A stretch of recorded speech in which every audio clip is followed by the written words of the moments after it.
Okay, so here's like part two to this. Sorry, I just had to take a phone call on that. I'll just like upload them back to back just so you can kind of get the drift of this. Um, it was somebody that had worked for me. It was like a cousin that they were looking for, uh, see if we had work. At any rate, it's early yet, quarter to 8 in the morning. Um, so anyway, what I'm learning from this, and it's kind of good I got the call. It kind of got me to pause because I'll just start running away, like I usually do.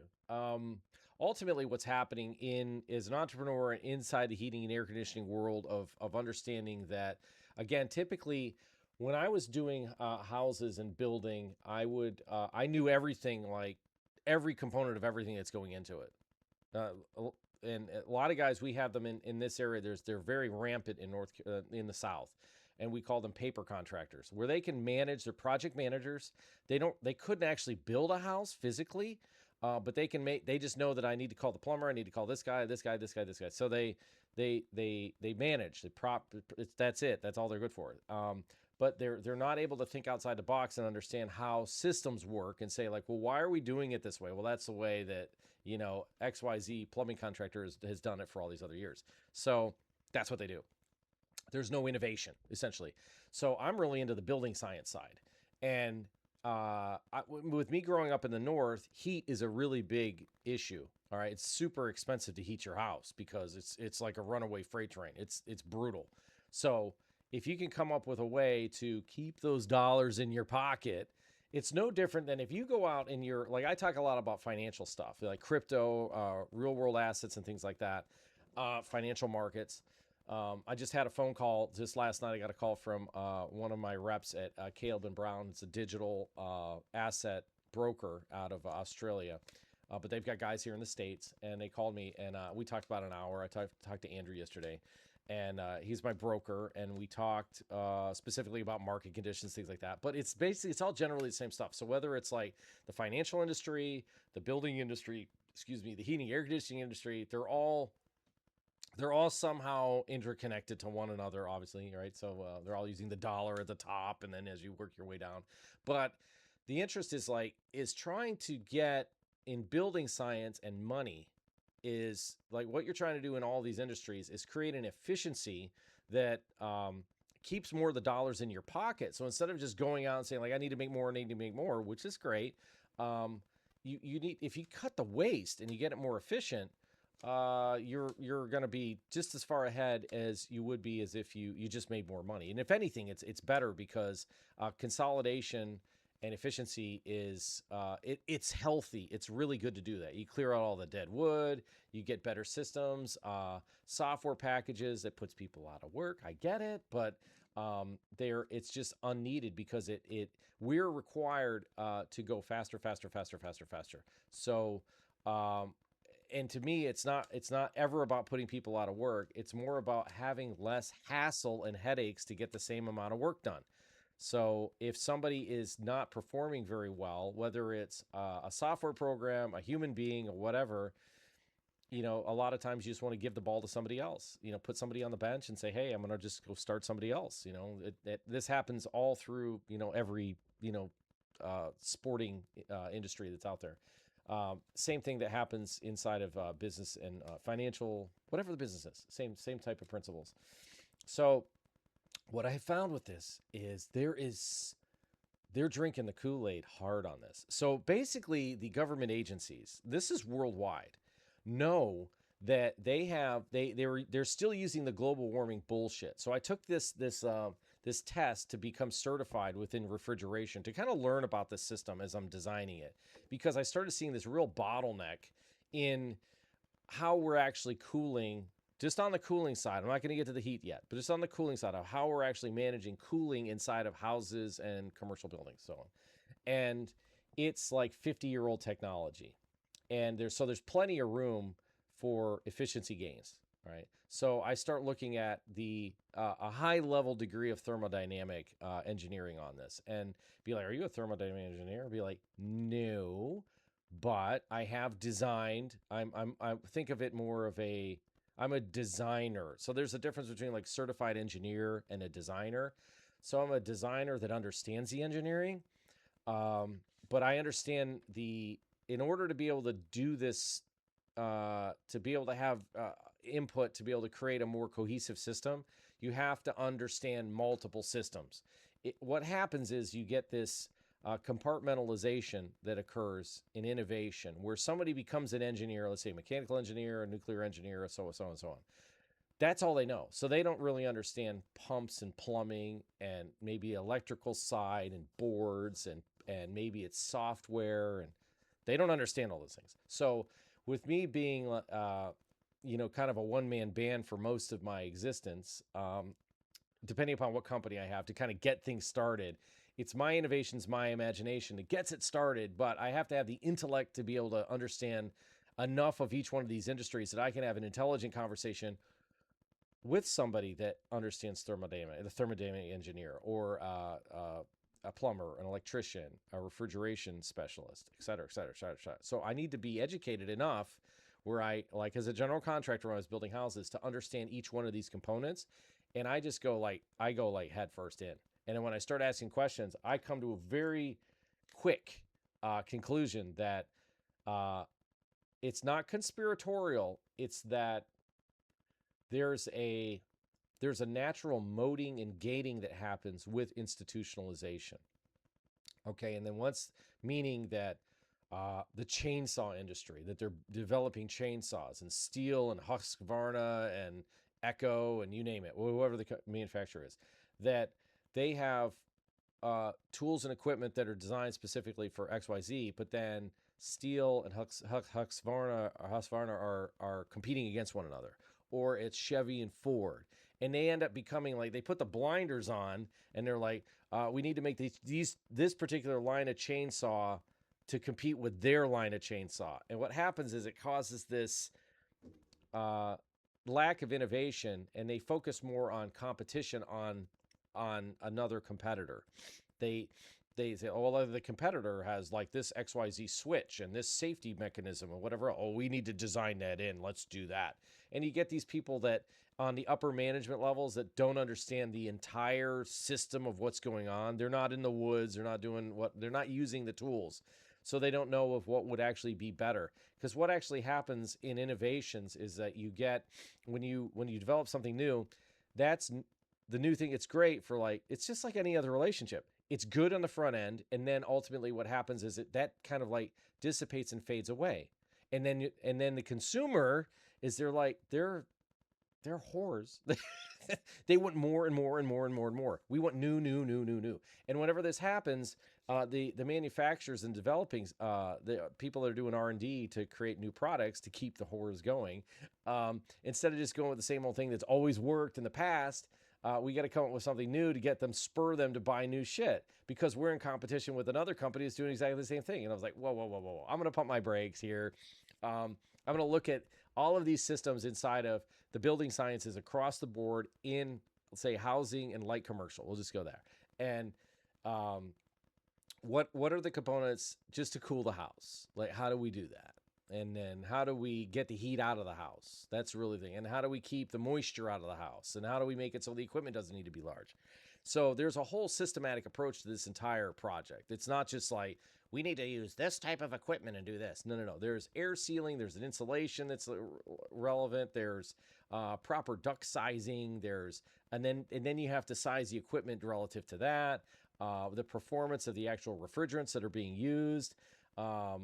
At any rate, and then I'm mixing all of these elements inside of building science into one final output. And then where did we come up with that? Well, I've been working on this 3 weeks, and what I have found is that that's why I kind of went on hiatus. There's not really much going on right now in the markets. I said I just talked to my broker yesterday, and he's like, "What's your opinion on it?" I was like, "Yeah, we're probably going to I'd say I got 49,000 range for Bitcoin, probably by September, something like that." And he's like, geez. I was like, well, we'll just see what happens. I said, it doesn't really matter. I'm still long on it, but I was like, I'm just not really worrying about it. And I just need to kind of keep my, things going. So I've got other projects that are happening, and I clipped my heating and air conditioning refrigerant line a few weeks ago, or cleaning up one of the properties, and it drained all the refrigerant out, and it was $1,000 to put it back. And I was like, well, wait, hold on a second. Like, this is nuts. Like, what are we doing here? Is it really necessary? And I start doing some brainstorming, running through Ezra, my AI, and then started doing some digging and found out, oh, there is a better way to do this. I was like, well, if anybody's going to do it, Danny's going to do it. And I was like, I'm asking, like, once I kind of got into it and let Ezra understand what my knowledge background is in building and building science and understanding all these different systems and having a very deep knowledge of thermodynamics because of it, because I was highly interested in this. I said, like, what's the percentage of people that would be like going down this road and then doing multiple system design pollination in order to create a really efficient system? And it's maybe a small handful, like worldwide. It's like, right, exactly. So once we had loaded the original information, pushed through it. So where I'm at efficiency wise, I'm going to cover this as a separate element inside of ReservoirHuman behind the paywall. So my background, again, I used to do HVAC design, load calculators. It's called Manual J. So I could do all the sizing of all it to get the engineering, the design of how much air a property actually needs, like how much actual solar gain it takes and it takes on, and etc. I mean, it's highly complicated. Air sealing, blower door, like ultra efficient houses, and then sizing the equipment relative to it. And in this particular system, it's essentially like a chiller. It's using refrigeration, but using liquid, my own liquid, as a like basically think of it like an antifreeze, and chilling the antifreeze and then using that as a general element, but as a coolant. So I'm using refrigeration, then refrigerating another product, and then storing that refrigerated product in a storage vessel, an insulated storage vessel, to be able to let the equipment just run kind of like a freight train. So basically, that's the best way I can describe it, is that this is a system that it's two-stage and it runs like a freight train. So I've designed it to 95-degree outdoor temperature of how many BTUs I need, and this thing just runs. And then it because of that, the actual usage of energy is very low. It's just like, think of a diesel electric train. So use diesel engine, just drones, but it makes electricity, super efficient. Mercedes-Benz, they've got a diesel electric hybrid car, and it's something like 170 miles a gallon. And be like, can I buy that? Of course not. Of course you can't. They're not going to develop that shit. What, are you crazy? So anyway, on the DIY side, I was like, well, I could develop this and I could keep it proprietary inside of my own property as a commercial. I said, and then I'll share that in ReservoirHuman, because I actually understand like the design elements on elements and things where I could design this for somebody else if you wanted help on this. Like, and there's some actual key components to it that I already know of because of 20 plus years experience in this field. So, and then seeing how it actually works, like this isn't just some like pull it out of your ass bullshit thing.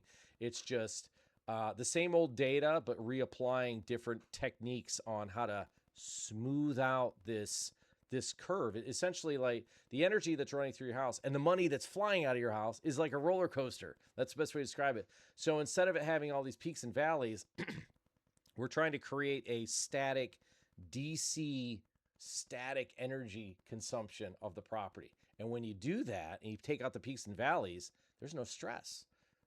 It's very calculable. It's simple. And the amount of money that's leaving is very, very little. So for our provider here, Duke Energy, I was like, originally it was like pissed off. I was like, fuck these guys. Between solar and all this other business, I'm like, if I could create an off-grid system that uses a lot less energy and just take the heating and air conditioning off the table for my energy provider, that's about 50% of the energy bill. It's not a lot. Like, I think on my house, I'm probably spending $150, $200 a month on refrigeration, to keep it cool. It's pretty cheap. I think it's probably more 150. We just had a string of 100-degree days, but still, when my equipment runs, it's super efficient. So it actually works better the hotter it gets. That's the way that I designed it, just because North Carolina is just it gets so hot here.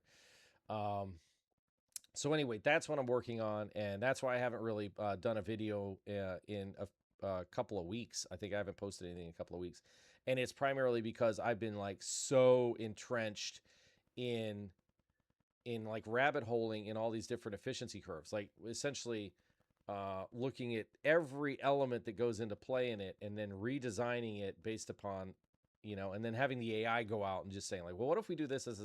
So I was telling Kate this morning or last night, I said, it's like, imagine just doing a flow chart and saying like, okay, evaporator coils, like how are they created? Da, da, da, da. And I learn about it, and then it gets me to the next thing. And I was like, well, what if you did this? Da, da, da, da, da. No, you don't. And then you back up and you go, well, what if we did this? Da, da, da, da. No, and you try all these different things. And be like, yeah, this is what happens, tried and true.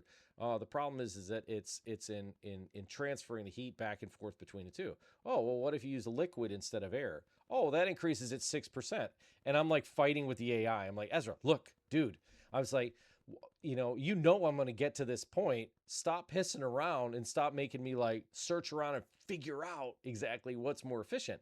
So this is what we're aiming towards. So now, like, this is what I've noticed with the AI too, depending upon the one you're using, is it learns your intellectual prowess, if you will, and then it will make the suggestions like you can handle it, because it doesn't you are your own gating system inside of the AI. So if somebody goes in there and they're adult and they have, they're functionally retarded and they have an IQ of say 60 or 70, it's not going to be going over thermodynamics elements in physics. It's just not going to be able to get into that.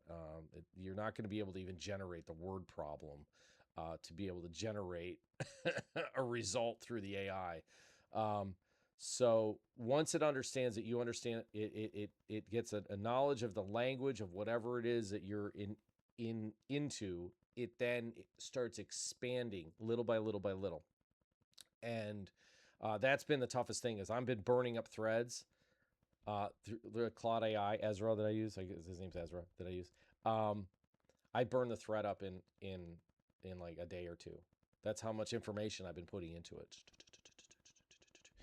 So then I have to take a summary of that thread and then transfer it to a new thread. Take a summary of the thread, transfer it, because I'm not going to pay more for that. Again, like what I'm doing is it's more of like R&D, but it's like a fact-finding mission. And then once I get to a certain point and try all these threads that are just kind of like garbage ideas, and then you come up with one, you're like, oh, whoa, this is really, really good. All right, I'll take a break for like a day or so. And then something will just pop up into my head. I'm like, oh, well, I'll just ask it. No, that's not going to work. And then and I haven't been watching any YouTube videos, none of it. I haven't seen any of that stuff. It's just been basically just kind of connecting to source energy and me pulling it in from my own self and getting, receiving the information etherically, then going out trying to hunt it and try to find something that somebody else has designed. When I do something that's brand new and I use my own imagination and my own source code, if you will, that's where innovation happens, because of the experiences the person has. They are going to add their own kind of, twist to it. And when I do that, like when I talked to, I did all this design work and I talked to one of my heating air conditioning buddies last week, and I called him. I said, hey, I'm working on XYZ. And he's like, yeah, he goes, they already use a similar system in churches and municipal buildings. He said, but we don't have anything for residential. I said, yeah, there's a problem. And that we kind of worked through some of the issues and things like that. And he's like, yeah, you're onto it. He said, that's, you're probably looking at an efficiency gain of like 60 to 70%. And I said, yeah, I say on the high, I said, it's maybe as high as 87%. I said, because I don't really know how the capacities are going to work based upon the output of the energy I'm actually using in the equipment and tweaking it. I say, but yeah, somewhere between, I say on a low, just throwing the ball out there, 50% guaranteed. I say, but it's a high of a potential of 87%. Because with this, and people don't know this, because he's like, yeah, he goes, in a system like that, he said, you could keep it on grid and you don't have to go off grid. And he said you can pull most of your energy because I have a storage device to be able to store the energy. So instead of using a stupid like a lithium ion battery that could burn the house down, I'm just using liquid water as the thermal mass as thermal storage. And he's like, yeah, he goes, once it gets past 9 o'clock, Duke Energy drops the rates. And he goes, you can actually sign up a program with them that if you pull energy from non-peak times, that they'll sell it to you basically for wholesale price. You get it like 14 cents a kilowatt hour. Not, I think it's a big difference. It might be 60% difference in cost. but I could run it the majority of the time after hours, you see, to store up the energy inside of it. So it's actually the opposite of solar. So solar, you get like 5 to 6 hours a day in storage out of the battery, and that's why you have to put it in the batteries, right? Peak sun, if you do have sun. Whereas this uses Duke Energy of like having low consumption rates, and then be like, all right, well, we'll sell you the energy at night when nobody's using it, everybody's sleeping. You're in bed sleeping. You could buy it back from us at a cheaper rate because there's not really a lot of energy that's being used at that time, so they drop the rates. At peak demand, when it's from say 9 o'clock in the morning up to like 9 o'clock at night, whatever that 12 hours, they're just going to jack the rates up because the demand is so high. I'm like, they don't care. We're going to make money. And it's part of their whole energy cartel. But this system, I can run most of it at night and I can make it for cheaper. So like when I was getting to the point where the efficiency was getting so high on every one of these elements of me changing through the whole system that it was getting to the point where it was like pennies. It was like, fractions of percentages, even though that if I just did that one element across the board for the whole system, like the energy consumption of my property, and just ran most of the energy, 50% of the energy through the house at the reduced rate, and then spit out the number. It's big for just one, but if I do it across the board on all of these different pieces and parts that go into the whole system, it starts getting to the point where the curve gets less and less and less. So at any rate, if I really, really squeeze it, we have numbers, like I said, around like 87% better. So how much is that going to save you a month? Is it really worth it? And be like, well, on the R&D on the front, you're going to spend more money putting the system together because there's just things that you just don't know about. But it's not a lot of money. I think I'm going to put probably around $2,000 into the system total. Potentially $2,500, but I think the target is about $2,000. Now that's just a cooling side, and that's only one zone of my house. It's possible it can handle the rest of it based upon some of my numbers. But at the peak, when it gets really hot, maybe not for the whole rest of the house because it's a 4,000 square foot house. So I'm only actually refrigerating like 1,200 square feet or something like that. It's not much. So I can, the beauty is I can kind of run this system on my existing system, like piggyback it. So I'm going to take away my upstairs air conditioning load, which actually air conditions my house 90% of the time. Is the upstairs just runs and then it just kind of filtrates downstairs. So I'm just going to go ahead and run it. But again, the takeaway from this is like, I said, I'll put this on. This is like money. This is for somebody that has properties that if you have to pay, $10,000-$15,000 every 10 to 15 years, you're spending about $1,000 a year on your equipment where it is right now. And then the cartels for how they're changing the refrigerants and the equipment, and this shit doesn't work anymore. You need brand new stuff, and be like, fuck this shit. Be like, I'm not doing that. I'm like, I'm going to use a natural refrigerant. I'm like, what if it's called 290? It's propane. You can use propane. Oh, well, that sounds dangerous. Be like, they use it all the time. And I'm like, what? Say what? Be like, not this. Oh, well, we don't use that R22 or R20 or whatever the hell it is. Be like, I could give a shit about that.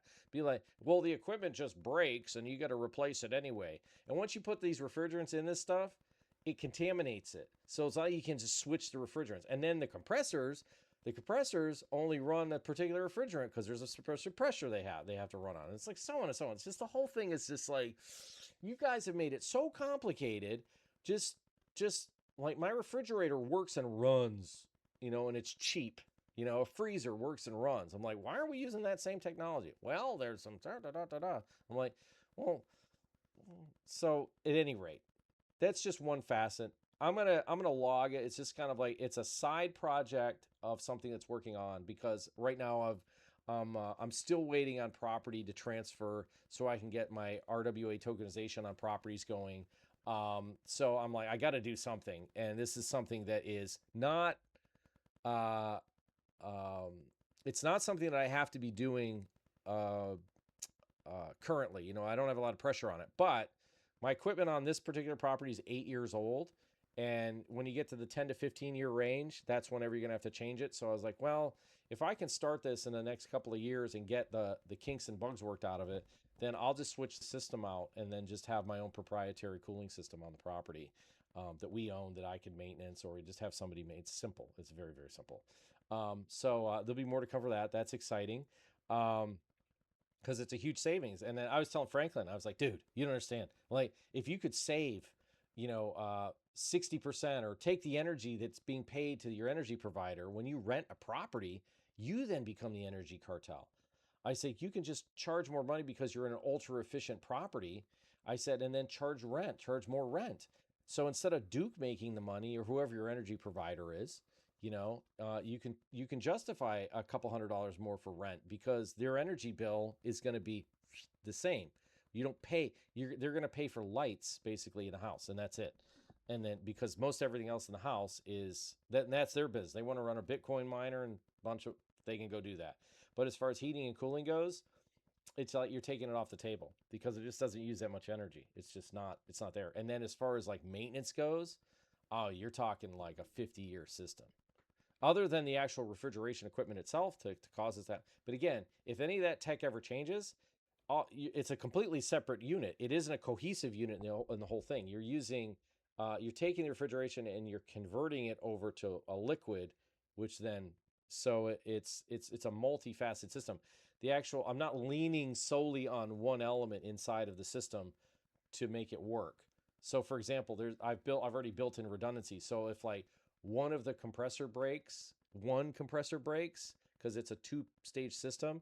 If one compressor breaks, the other one's going to keep running. So it's not like going to be totally out of air conditioning. And if you ever got that phone call from somebody who's a renter, and it always happens whenever it's Friday at 5 or 6 o'clock and you got to call the HVAC guy for some emergency, run out there on a weekend, and they love it because they're like, oh, well, shit, this is like weekend. It's double time or it's late at night or whatever. And they kill you. And with this, you could just be like, oh, I get to it when there's no stress. And the homeowners, probably what would happen with this is be like, oh, the system's really not, I can't really get it that cold or something. And then you go over there and then it's not off. Do you see what I mean? Because I have a redundancy. So I said, every little piece and part, a little bitch that you get from renters, because you're responsible for that crap as an owner. If you can take some of that stuff out, then it's a lot less stress. And it means a lot less stress. It's a lot less entropy. Less entropy is less money. And that you don't have to pay out to somebody else. And be like, when you rent, you just basically want, it's low and slow, baby. You just like, it's like barbecue. You just want it like nice and easy. You don't want it to be like a roller coaster, high stress. Be like, no. This isn't brokerage. This is just owning property and then collecting the rents. That's all it is. So that's where you want to get. That's the big game. That's where anybody that has serious money, they've always been in property. But the maintenance is a backbreaker. The maintenance and then dealing with the customers is always that's never going to go away. So anyway, there'll be more to come. I'm going to put these 2 videos up really quick, and but I'll probably get more in the financial news. Right now we're kind of like in these dog days of summer. Again, dog days are Sirius related, Dog Star. Anyway, there really wasn't a hell of a lot going on in the markets right now. There's some things that are happening right now, but it's just like trying to make news out of nothing. So at any rate, I'll have this going on behind the scenes and kind of maybe just throw out some updates as I go. But yeah, once I get into one of these rabbit holes and start discovering, there's like a blend of, it's like a vibe that I get that I start sniffing around and I'm like, whoa, wait a minute. This is just like the financial industry. Oh, this is just like how the whole cover up of the Kennedy assassination. Be like, really? Be like, yeah, it has like the same relative like frequency bones of it. Once you start getting deeper into a specific topic, you find out that it isn't linear and be like, it is a lone gunman, the lone wolf. Like, no. They do that to get it out of there. So you go to work and keep doing your thing. Be like, no. There's actually like all this interesting shit. Like all these people are involved, right? And at financial industry, be like, oh, well, it's Bitcoin. Well, who's involved? Oh, it's Satoshi Nakamoto. The horse shit if it is, right? Because you start getting in the industry, be like, there's no freaking way that that's the case. There's no way that there's a single person. So, and then we're like, what's it for? Oh, what's the World Economic Forum? Klaus Schwab? What's this shit? Like, you own nothing, be happy? What? All digital identification? So again, it's cross-pollinating the entire industry and putting it all together And that's what we do here. We just like data analyze and say like, well, how do they all interconnect? Because they do. Because they're all even though in the industry, if they're not gonna know, because somebody that's deep in the industry is like knee deep. All they see is that industry. But if you can pull back on a 30,000 foot range, and you can see all these elements that are inside these industries, you'd be like, oh, well, I'll take a little bit from over here and over here and over here and over here. And that's how the entrepreneurs make money. That's how it works. So more to come. Cheers.